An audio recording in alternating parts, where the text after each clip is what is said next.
This is a weather alert. You are watching 13 on your side. And let's start right off at 5 with the weather.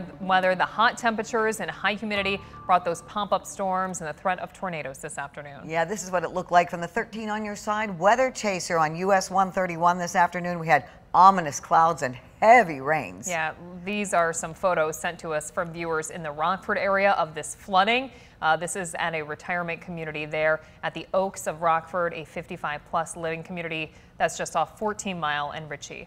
Chief Meteorologist George Lessons has had a busy afternoon tracking these storms all afternoon long. He joins us now with the very latest, George. Yes, some of these storms with the heat of the day, there's just so much energy in the atmosphere. Those storms go up like a big bubble of hot air. They reach the freezing level. We get the hail that comes out of those, the heavy downpours, and when they run out of gas, they hit the ground and create wind damage. And that's the case here this afternoon. One thunderstorm over southeastern Kent County blew up and knocked down some trees there. Now that is near the Lansing area. More storms in northeastern Kent County, which looked for a time like there could have been some rotation with that.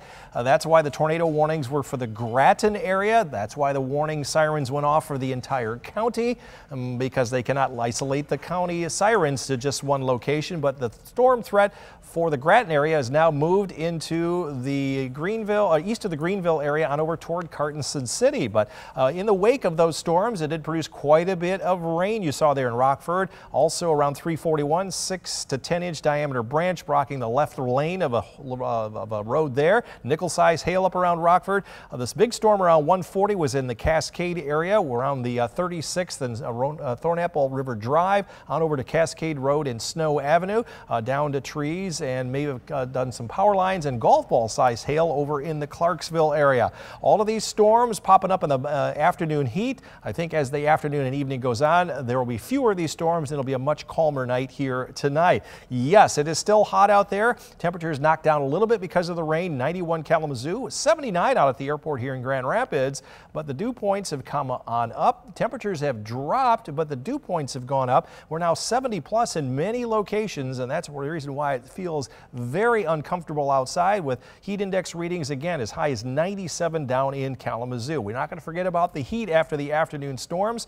Heat advisory earlier today was extended, as I thought it should be, through Saturday at 8 o'clock for Ottawa, Kent, Allegan, Barry counties down toward Van Buren, Kalamazoo, and Calhoun County. So adding insult to injury with the heat, we have now had some strong to possibly severe storms. Is there anything like that for the weekend? We'll have that coming up a little bit later on. Thank you, George. The storms came on fast and furious and may have taken some people by surprise. 13 on your side's Nathan Lee is live at Wabassis Lake Campground in northern Kent County. And Nathan, what's going on there?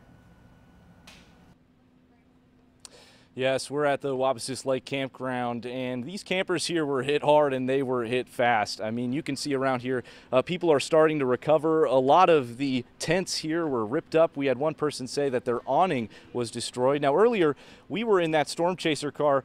We went on 31 North. We also went on West River Drive. The rain was really coming down and coming down hard, just gushing down the road, and really, it caught these people by surprise. I mean, earlier on the road, we even saw a motorcycle. Definitely not the weather you want to be having if you're going out for a motorcycle ride. But that's right, these campers, they were caught by surprise and had to rush into the bathrooms here to keep themselves safe. Listen to what they have to say. Supposedly a tornado came through and there's a lot of damage to tents and stuff.